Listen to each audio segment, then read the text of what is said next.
Is NHS the only avenue that they should be looking for as an early career physio? It's certainly not the only avenue you can take. Or Physio's future when it comes to AI? And why do you think they should embrace AI as opposed to worrying about AI taking their roles?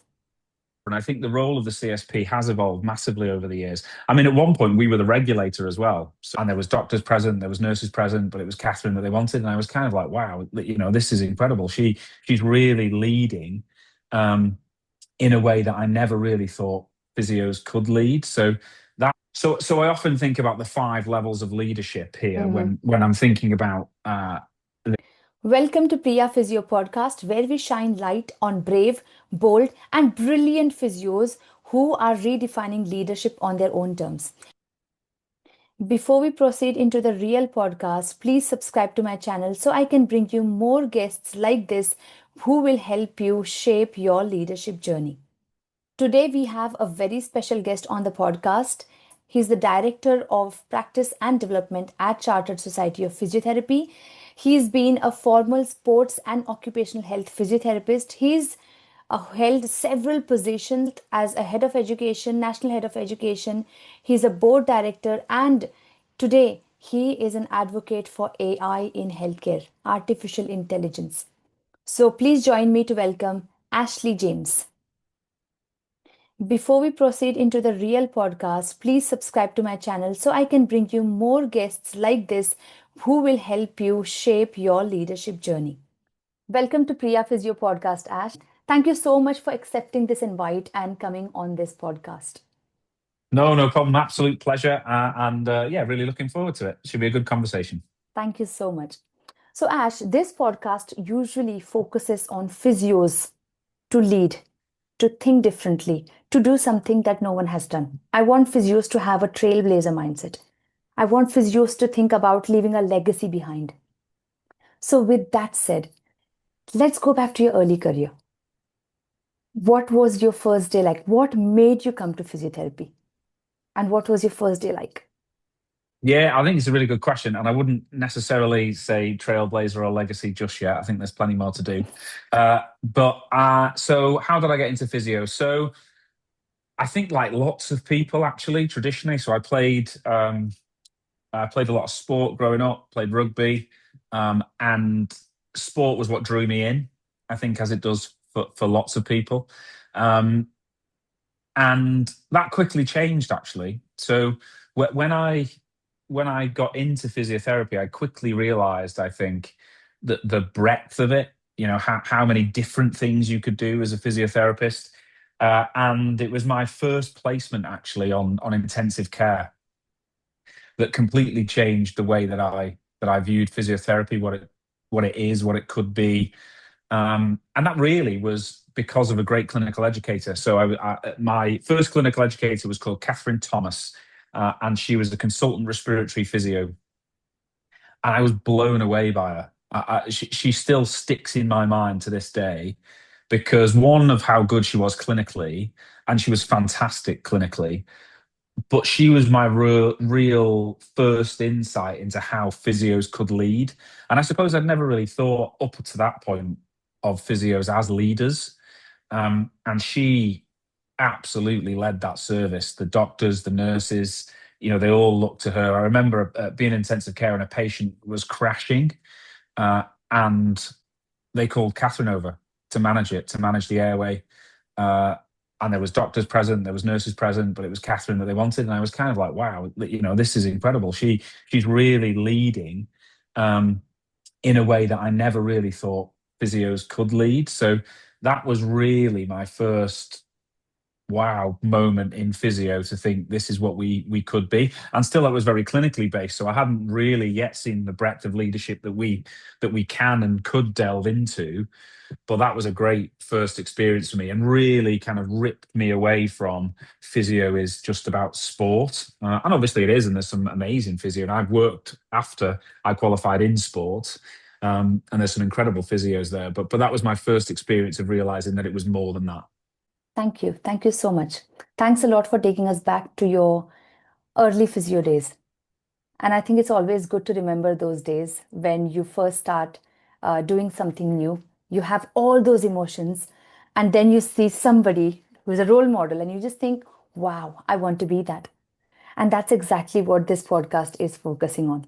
So, moving on, right, as you rightly said, role modeling, clinical educators, what role physios serve in an MDT, all that is so important.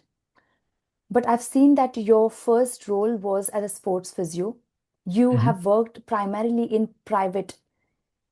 And nowadays, when I see physios, or everybody wants to work as a newly qualified in NHS. They want to seek NHS experience, which is for the right reasons. What would you say to them?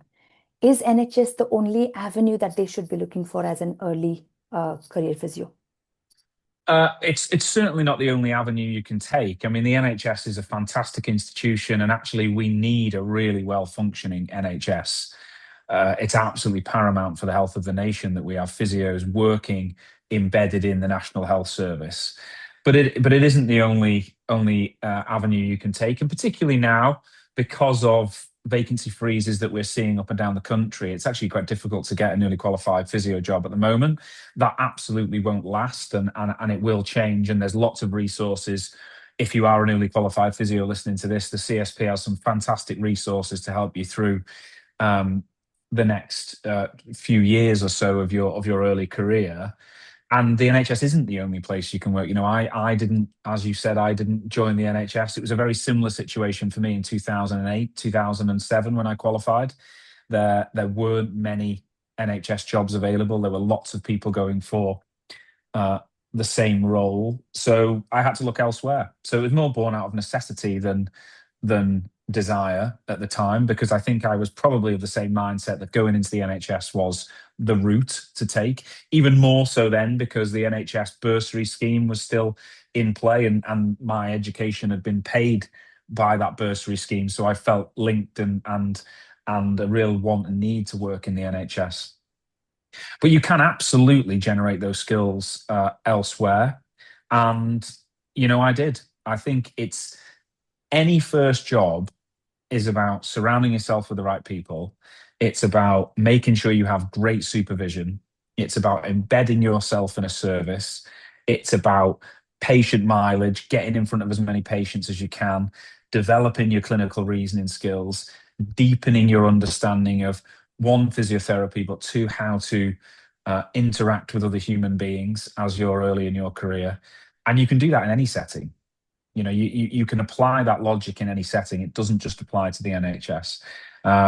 And we are lucky in physiotherapy that we have a very vibrant NHS community. We have a very vibrant private and independent community, and that's a real strength of physiotherapy.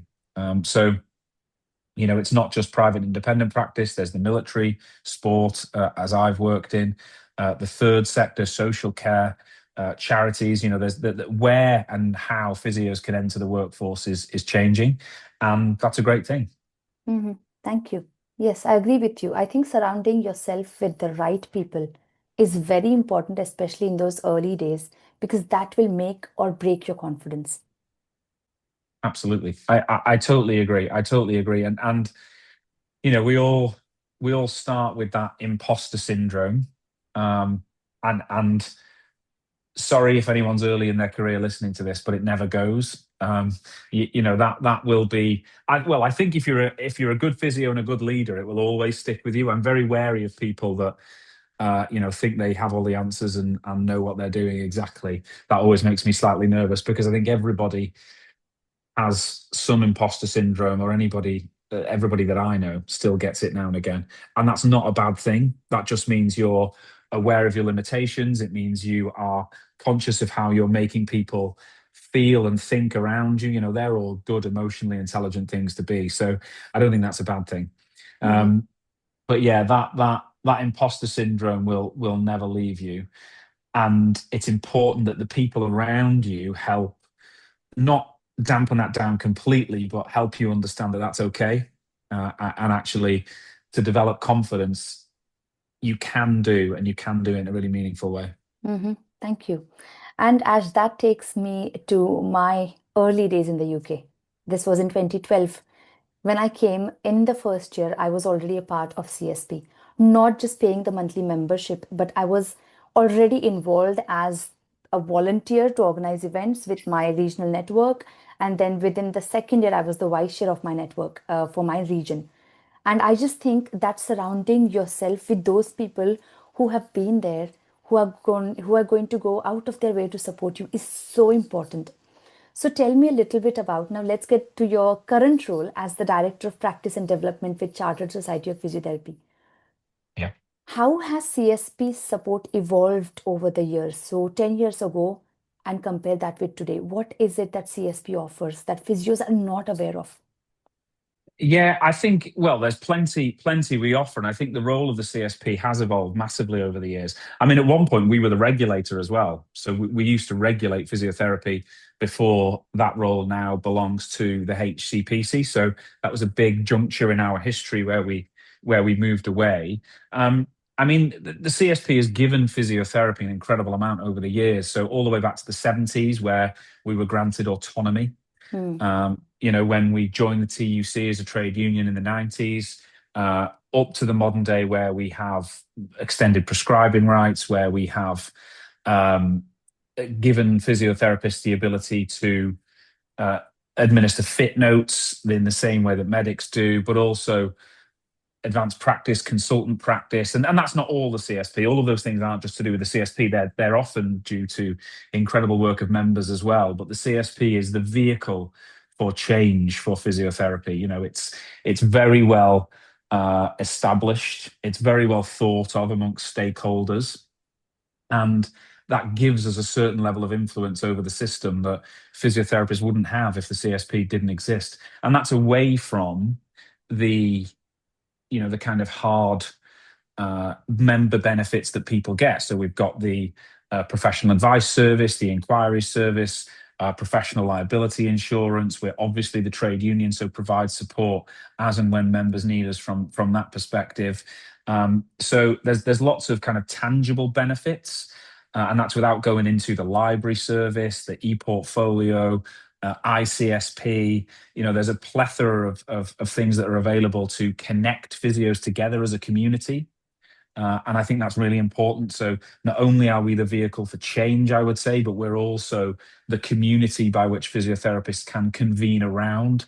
Our professional networks offer a window into specific clinical areas, but where you can find your group of like-minded clinicians and develop ideas and innovate through those professional networks. There is a pot of money that people can bid for every year. So there's funding available for projects and things. So yeah, I mean, what the CSP can offer you as an individual uh, is is vast, but it's also what it can offer the profession and what it has offered the profession over a number of years. That's also, for me, an incredible thing. So I think it does divide opinion, the CSP, as these institutions often do. But I think over the course of history, where it's offered the profession, massively outweighs anything else. So I will always be an advocate for the CSP, in or out of it, as I was before, and I think it's on the whole an absolutely fantastic thing for physiotherapy, and it wouldn't be where it is today without it. Hmm. Completely agree with that. I think we are the CSP is what people need to know. Physios think, yes, I'm with the CSP. And when I ask, what exactly do you do with the CSP? They're like, I pay the monthly membership. And I'm like, right, you don't know CSP at all. You've got to look through the history of CSP from where they've been to where they are today. It's not them, it's us. It's people like us who's actually got CSP where it is. If you want CSP to do something, get involved. Tell what you want, and that happens. That is what is CSP. And I am a strong advocate like you. But that is rightly, and I've seen so many people talking in a language where it's like they and them. And I have Yeah, to tell them it's not they and them, it's you, it's us. We are the CSP. You want something, just say it happens, get involved, get down and do the work. That is what is CSP. Yeah. So thank yeah, you so much I for, agree. yeah, thank you for that. Now your career has actually, you've been a clinician and then you've taken a lot of roles after that as a leader. Mhm. When did you realize that you were not just treating patients, but you were influencing as a leader? Yeah, I think it's a great question. I think, well, going back to that very first placement, that's when I realized physio could, but that was someone else doing it then. But that really inspired me to think about how I could do that regardless of my position. But I probably didn't really feel it until I joined IPRS Health, Mm-hmm. so an occupational health company. I had management responsibility there, probably for the first time, but it wasn't that made me feel like a leader necessarily. I was the national clinical lead for occupational health services when I joined IPRS Health. So I looked after clinics up and down the country, um, particularly in the north of England and Scotland. And what really made that a leadership opportunity for me was the people that I was being led by. So people like Mark Hall, Joe Head, Martin Jackson, the chief executive. There were lots of people there that gave me the freedom, the confidence, the time to exert my leadership in a way that I hadn't been able to do it before. So they gave me freedom to innovate, test ideas, try new things. And they really made me feel safe in my ability to do that. So when we think about this term psychological safety, and Amy Edmonton's fantastic if people want to read up on it more. But that's not necessarily the first time that I felt like I'd fostered psychological safety, but it's the first time that I'd felt it in a really meaningful way. And it allowed me to express my leadership in a way that was above and beyond the position and the role that I held at the organization. And I think that fostering of people around you and that development of people, I really felt that. So I'll be forever grateful to people like Mark and Joe and others who gave me that opportunity and that ability to develop my leadership in a way that I hadn't before. Thank you. So important, psychological safety. And I think there are so many physios out there who don't feel that, who don't get that. What would you like to tell them who aren't feeling safe right now? Uh, I think it's difficult. It's difficult, and there are lots of reasons why people don't feel safe. So I think we need to be careful not to make big generalizations here, or assumptions. There are lots of people where they don't feel safe in work, um, and that might be to do with things that are unchangeable or things that are outside of their control. So it's difficult for me to say to them to take control of their situation. But if we're talking about being within a group of people, uh, one of the things. So the first misinterpretation, I think, is that psychological safety is dependent on the leader. Mm. I think psychological safety starts with yourself. And if you are being brave enough to show vulnerability, if you're being brave enough to be kind to other people, if you're being brave enough to hear other people's ideas and not shout them down, or not make them feel inadequate, you are starting to foster psychological safety within that team. So one of my first things to say is take responsibility for it yourself as well. Don't look to other people and think, oh, this person isn't creating a psychologically safe environment. It can start with yourself. And I think that's really important. But as a leader, you do have to take on responsibility uh, to make your team feel safe. And that's about often feeling vulnerable yourself, or making yourself vulnerable to your team. We don't know everything. We never will know everything. And actually, what I've learned, particularly in the role that I'm in now, is because my role, and this tends to happen the more you move up, Mm. and I don't really like up or down, but you know what I mean, in Mm-hmm. seniority. Um, when you move up, your role usually spans more breadth and you have less depth of knowledge. And that becomes the job of your team, to have that depth of knowledge and that skill to be able to bring you the detail to help you understand. So I think it's really important that you are vulnerable enough to your team to articulate that you don't know everything. It's not your job to know everything. It's your job to convene people around a particular purpose, or a particular action, and their contribution is vital to that. So everybody has to feel safe, because in a team where not everybody is speaking up, you won't get to the right answer. Mm, Usually, you need everybody to speak up and be open to do that. So I think it's really, really important to be vulnerable, to be authentic. mm, People need to feel like they're talking to the real you and not some version of you that then changes the minute you leave work, or you're completely different. So I think you need to be authentic. I think you need to be vulnerable as a leader to create psychological safety. I think you need to have a consistency in mood. mhm. That seems like an odd one, but uh, when people come to you, they need to know what they're going to get. They need to know that you're going to receive them in a consistent way, so that they aren't. One thing that kills safety is if people wonder, oh, I wonder what mood Ash is going to be in today. Is he going to be in a good mood? Is he going to be in a bad mood? How's he? Um, you can't have that level of inconsistency if you want to foster safety amongst a group. They Mhm, have to know that when they come to you, they're going to get exactly what they got last week, the week before, a couple of days before that, so that when they come to you, they're confident that their ideas will be received in the same way. mhm. So those things are really important to me, I think. Thank you. Thank you. You've touched on so many concepts while talking about psychological safety alone. You spoke about the victim vocabulary, as Robin Sharma always talks about victim and leader vocabulary. What is victim vocabulary? It's always somebody else's fault that you're in that situation. It's always somebody else who does things to you, and hence you don't grow. And I think for that, you have to understand, shift your focus from being the victim to taking responsibility of yourself, and then become the leader and lead with your language. Say Yeah. what you can do about it. Yeah, I, go I I think I think you're absolutely right in that. There are some caveats for me, uh, in that I think so. Yes, everybody can take control of their own individual situation. Uh, I in concepts like this, I'm very aware of my own privilege. on. I'm a white middle class, uh, able-bodied male, who has never really, I've the privilege that I possess is I've never walked into a room and wondered if I belong there.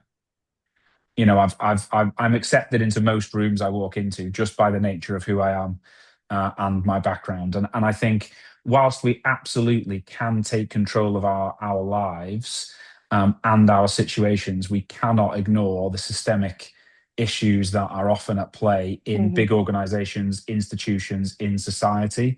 We have to be aware that there are people who are, just by the nature of where they're born, what color their skin is, their gender, are find it more difficult to move forward than others, and it's not always in their control. And I see my role as unlocking that for people, mhm. to make sure that we don't perpetuate those historical systemic issues that we see around us. So, yes, you absolutely can take control of your own situation. And the victim mentality is often most unhelpful to yourself, Mm. in those situations. But as leaders, we have to make sure, in sport, there's a saying that you're only as fast as your slowest man. You have to go at the pace of the slowest person. And I think in this context, for me, what we've learned and what the evidence shows actually is that if you make it better for those who are worse off, whether that's health inequalities, whether that's in work, whatever situation, if you make it better for the people that are worse off, the bar raises for everybody. Mhm. So I think we have to go into it with that mentality. So yes, take control of your own life. Victim mentalities are often unhelpful to you as an individual, but there are bigger things that we have to address as leaders to make sure that everybody moves, together and in the same way. Yes. And that's exactly what is the alpha male or alpha mentality that Simon Sinek talks about. You have to sacrifice something to be a leader. It's honest that you said you feel you're privileged, but then that leadership, all the roles that you've taken, when you were not prepared, you've actually made yourself vulnerable. You faced those challenges. You that this is what I can do, and I'm ready for the next one. So you've done that a lot of times to be where you are. So Ash, thanks for being quite humble, but then leadership comes with your actions. And if you don't decide to act, no one is going to give you a role that you think you deserve.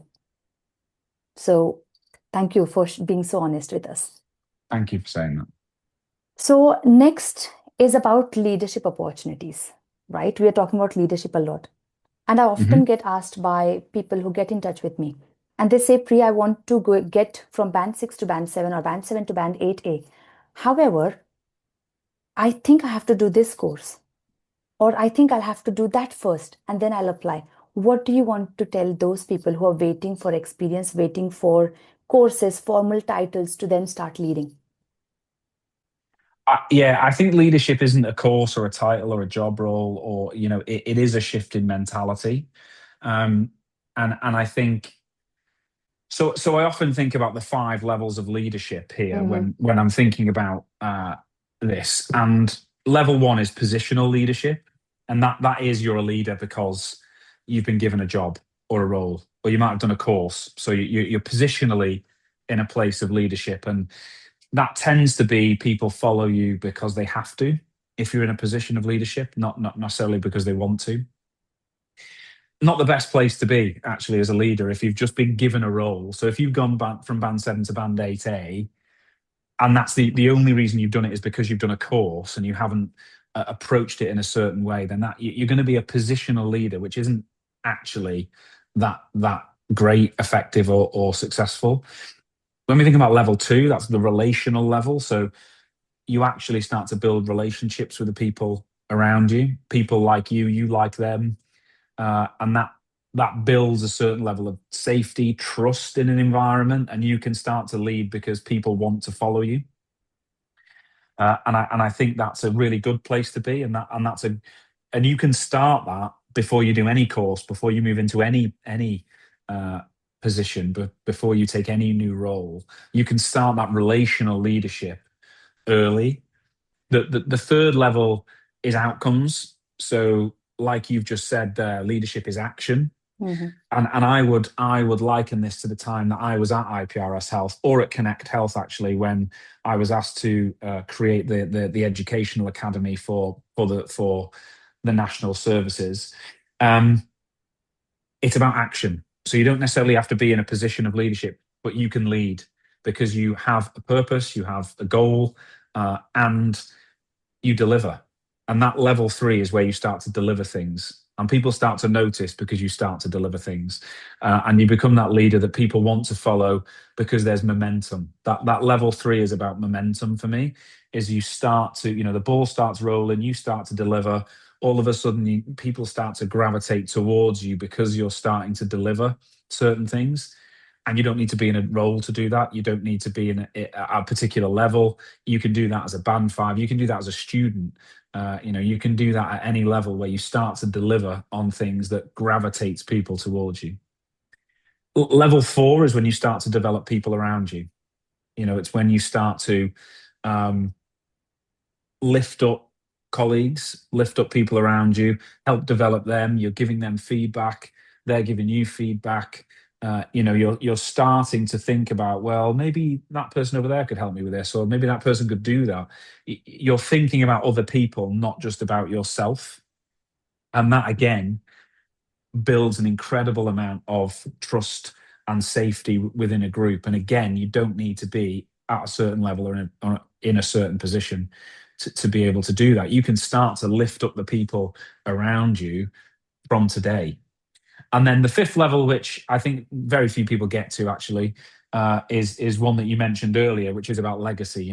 It's about what are you leaving behind in a particular role that people will pick up and carry on with, because what you've embedded is sustainable and people can pick it up and run with it.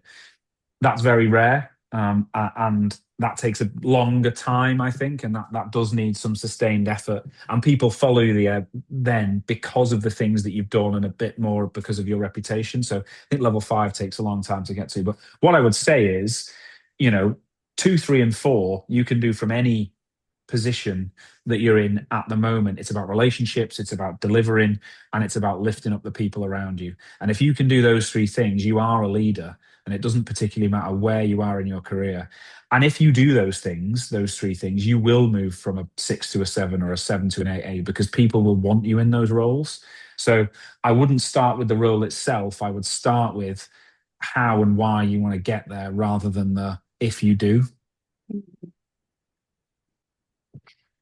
Yes, absolutely. So for people who think they've got to do one course and then they'll be ready for band 7 or band 8A, listen to what Ash has just explained about the levels of leadership. And that is how you climb your leadership journey. And if you're not doing that, you are basically you're being hoarders of skills and courses. So you keep everything to yourself. You learn, learn, learn, but you never implement. And what is leadership? It's action, it's a verb. Start acting, start showing what you've learned. Even if you've learned one thing, showcase that to people, teach other people. That's how you learn more. Thank you so much, Ash, for that. Now, moving on from where we have spoken about leadership a lot, and we've also spoken about vulnerabilities of leaders and all of that. What has been your toughest moment in your career until now? And what lessons have you learned from that? Yeah, I think it, that is a good question because we've talked about leadership uh, very positively up to this stage, uh, and it isn't always easy. So I would say my toughest moments have come. I'm a person that tends to, I like to be liked, as most people do, and I think the toughest moments come when you realize not everybody likes you. And when you put yourself out there, if you put yourself out there in a leadership position, which you inevitably have to do if you're going to move up into leadership roles more formally, once you've put yourself out there, people will like you or not like you. Sometimes for good reason, sometimes not for any reason at all. You can't be everybody's cup of tea. Some people will just not like who you are, how you approach things, the way you speak, the way you go about your business. Um, and I think that's quite hard. I think when you first become a leader, especially in physiotherapy, we tend to be, most people get into physiotherapy because they're caring, empathetic, kind people, as are most healthcare professionals. And if you are that way inclined, it's very difficult when people don't like you, because you want to be nice to everybody. So I think one of the toughest things is not being liked by everybody, if you're that way inclined. And I think the other thing that sticks out for me is as not being the easiest, it is when you start to develop people around you. And of course, this is about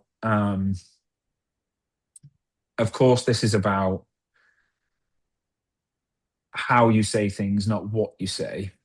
But Mhm. giving feedback to colleagues and trying to improve their performance and improve people around you, sometimes you've got to tell them things that they don't want to hear.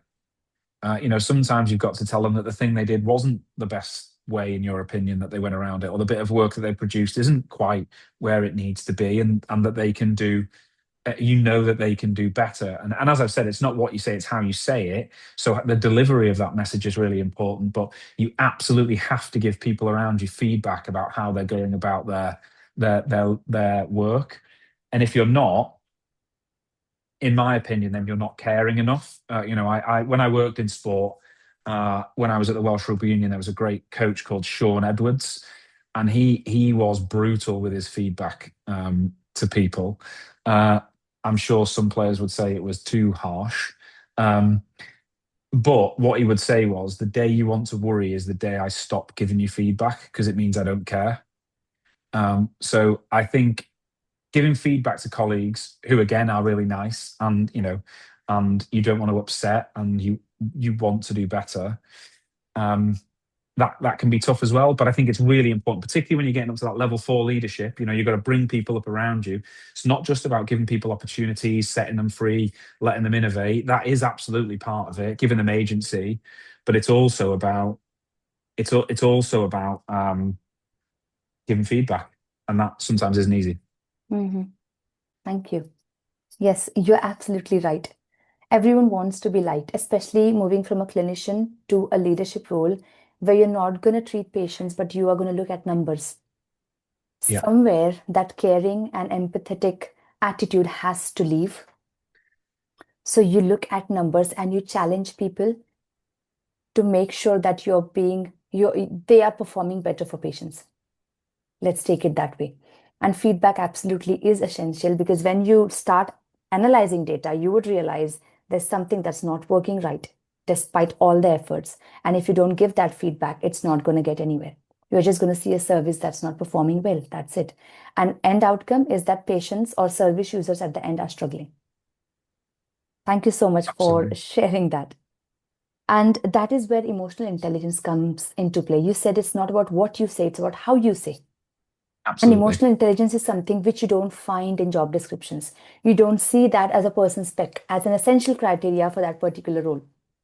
You are just expected to be good. You're expected to understand people around you without telling explicitly what that means. Yeah. I think that's one of the hardest things to do as a leader is to develop that. Some people are a bit more naturally gifted at emotional intelligence, and some people have to work harder at it.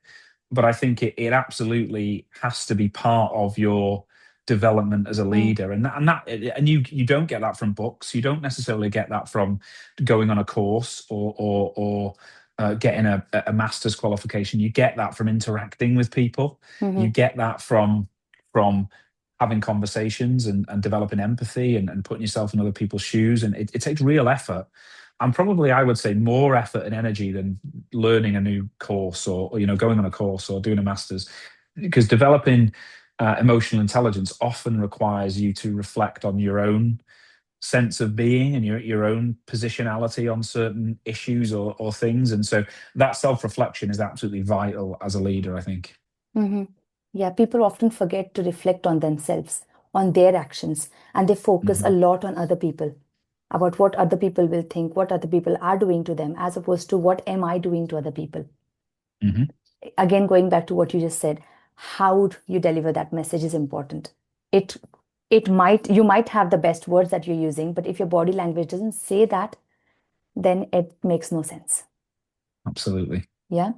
And talking about masters, you've recently completed a master's. So I've just finished a short credential in AI leadership and implementation at Harvard, and I'm just about to finish my master's at the University of York in leadership, innovation, and management. So yeah, the master's is probably my first kind of formal qualification in leadership, Mhm, and I felt like the underpinning of knowledge and theory would help me understand the way I'm approaching things in a bit more of a considered way. And it's important that I've done it this way around rather than doing the masters first and then going into leadership, because I feel like I've got something to apply the learning to now, as opposed to just not really having a framework if mhm, I did a leadership masters and then was out in the world. So I think it's important that I've done it this way around for me. mhm. Thank you. So, all the viewers, all the listeners, please go and check Ash's profile on LinkedIn, Ashley James, and look at his experiences. Today, he's been a board director. He's been a national head of education. He's the director of practice and development at CSP, and now he thinks that masters was the right step towards his career and enhancing his knowledge. So, physios who are thinking I've got to do a course before I get into something, please rethink and reflect on what you're doing. Thank you so much, Ash. So, with regards to AI, interesting topic, right? And Great. I was Yeah. mind blown by the Frontline in October, where it featured prompts for research to help physios. And what prompts? And amazing! I've applied them and I love it. Okay, so where do you see CSP um, or physio's future when it comes to AI? And why do you think they should embrace AI as opposed to worrying about AI taking their roles?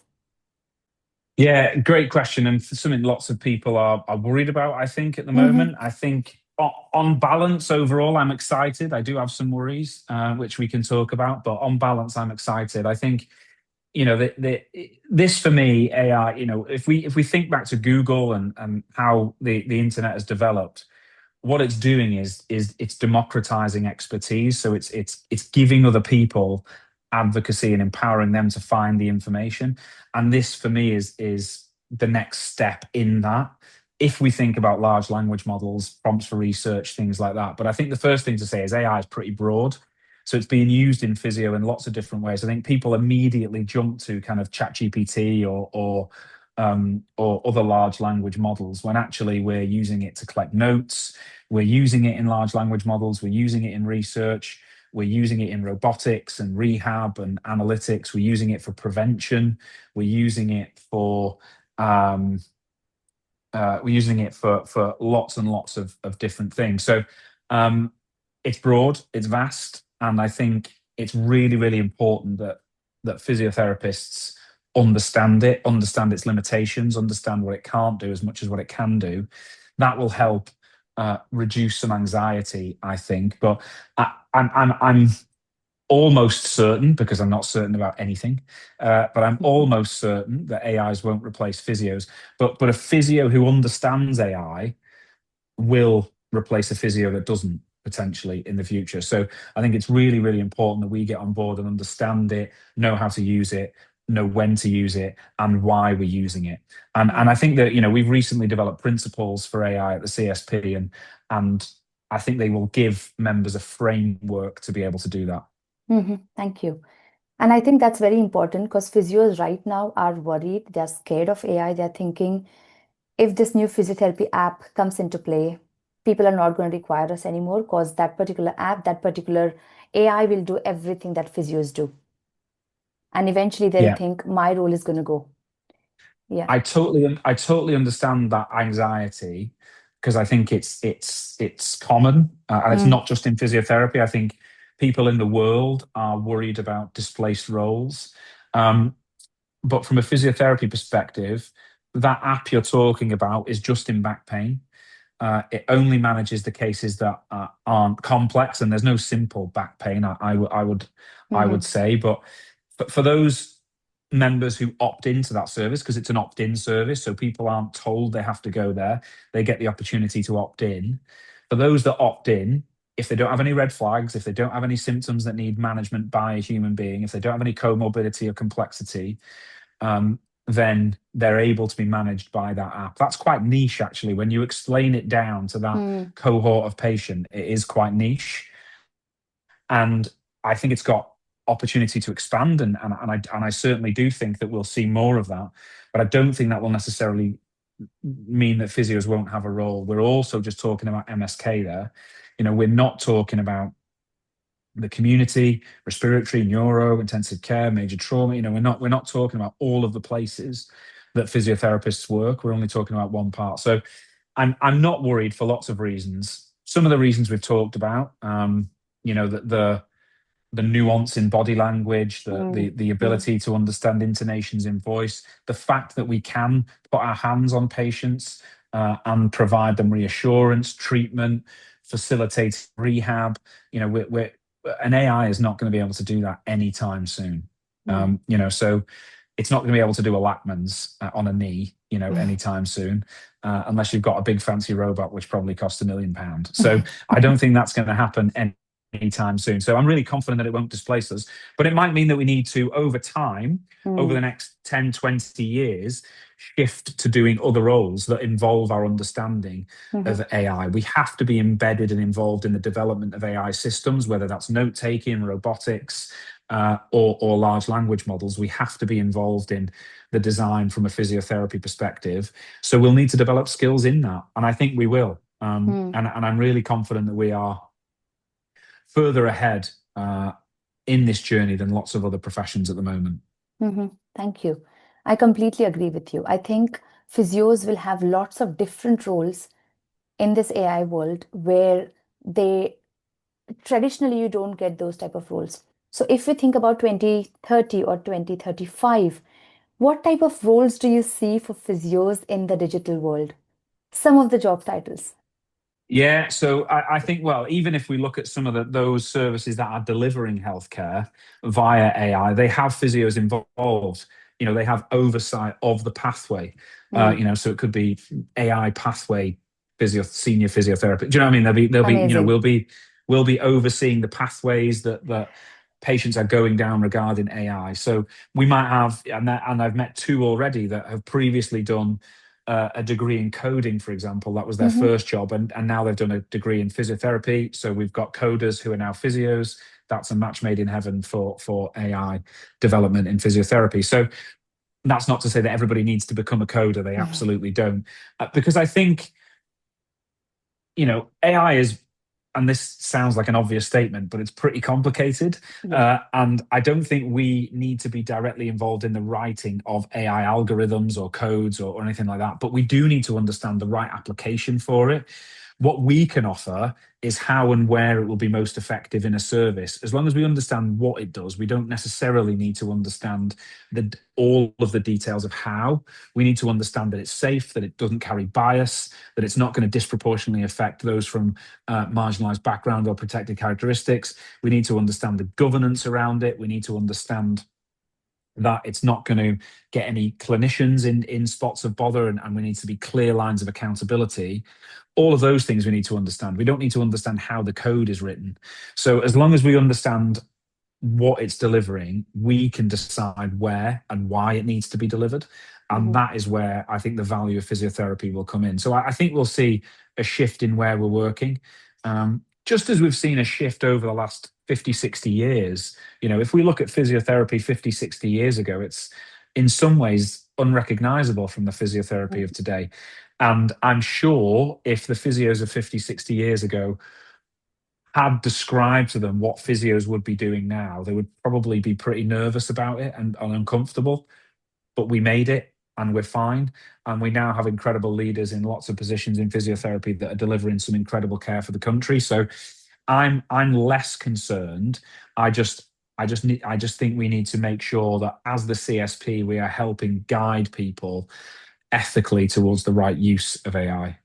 Yes, absolutely. And that was the first step when I saw CSP Frontline, where CSP was advocating AI and it said how exactly to use it to prompt that particular AI engine that people use. Amazing. Yeah. And do you see that in future with the NHS 10-year plan, there will be like a mandatory training for clinicians in any AI that that particular organization uses, like we have the other trainings? Yeah, I'm sure. I'm not sure whether it'll ever be. I mean, it might be mandatory training in a particular system. So if you're Mhm. using a system that uses AI, I'm sure there'll need to be training on those systems. And as HCPC clinicians who are bound by our scope of practice. We have to perform a particular skill or to work in a particular area. It has to be within our scope of practice, and to be within our personal scope of practice, we have to be adequately trained, have enough knowledge to be able to do that. So we need to keep these things within our scope of practice by ensuring that we are going to the right training and upskilling in the right way. Um, Whether it'll be mandatory, who knows? I'm sure certain things will change over time, but I'm not sure whether it'll ever be mandatory. Definitely. Thank you so much. That was amazing discussion. And before we end this particular podcast, one question. Based Yeah. on the Aspiring Leaders event in Birmingham, you were the resource person with Sylvia, and you actually combined leadership, traditional leadership definitions to the modern world leadership definitions. And that was the best part. That was the highlight to me when you spoke about Brené Brown, when you talked about Simon Sinek, and you brought those leadership definitions alongside your academic leadership definitions. Yeah. How did you think about that? And why, what do you think is going to happen when leaders like you are combining the modern healthcare, modern leadership, and traditional leadership together? Well, I think it's about, we need to understand the theory. We Mm, do. But it can be, theory is quite sterile. It's mm, a bit boring. It's not very interesting or engaging. I mean, I'm sure academics will shout at me for saying that, but uh, uh, I think it's really important that we try and make it relatable for people. I think we have to find ways to make people interested in developing their leadership skill and make it relatable to them in their everyday life. There's very academic descriptions of what leadership is and what it can do, but it needs to be brought to life. And often these individuals, whether it's Cynic or Amy Edmondson or Brene Brown or Obama, or he makes it into every leadership speech that I do. I think mhm. it's important that they're bringing it to life for people. So I think we just need to combine the old with the new. And I think that's always been my approach, really, in that physiotherapy is a 110, 120-year-old profession, if not older. if you look at derivatives of physiotherapy. So it's steeped in tradition. We're all kind of standing on the shoulders of giants, and we're all only doing what we're doing because of people that have gone before us. But there is an exciting future ahead of us. And I think we have to mix what's gone before us, not lose our traditional values, not lose what we're embedded in, but also ensure that we're not losing the opportunity to develop into new exciting things in the future. So we need to combine those two things for me, and that's probably been my approach for a long time. Perfect. And it definitely resonated with me. Good, I good. was At mind least there was blown. one of you. Because I used to always think about the leadership trainings and courses, the traditional ones that you have. And I used to think, where are all these thought leaders when we go to, like, even now, if you go onto a leadership course, you're like, where are these people who have made they've made millions of people happy with the Yeah, leadership teachings and everything else. And I'm like, why are they not coming into academics? What is the missing link? And now I know the missing link is not even existent. It's you. You bring it together. If you know something, two sides of a coin, bring them together. And that's exactly what you've absolutely. done. Ash, it was a pleasure having you on this podcast. How can people reach out to you if they want to reach out to you? I think you've already mentioned my LinkedIn. Hmm. That's probably the best way. I'm on that the most now. I'm still on X, just about, so you can reach out to me on there as well. But LinkedIn is absolutely great and fine. Thank you so much. So the profile link for Ash's LinkedIn will be in the description. So please click on that if you want to get in touch with Ash, if you have any queries, or simply comment below this particular YouTube video and one of us will try to respond to your queries. Thank you so much, Ash. Thanks a lot for being here. Pleasure.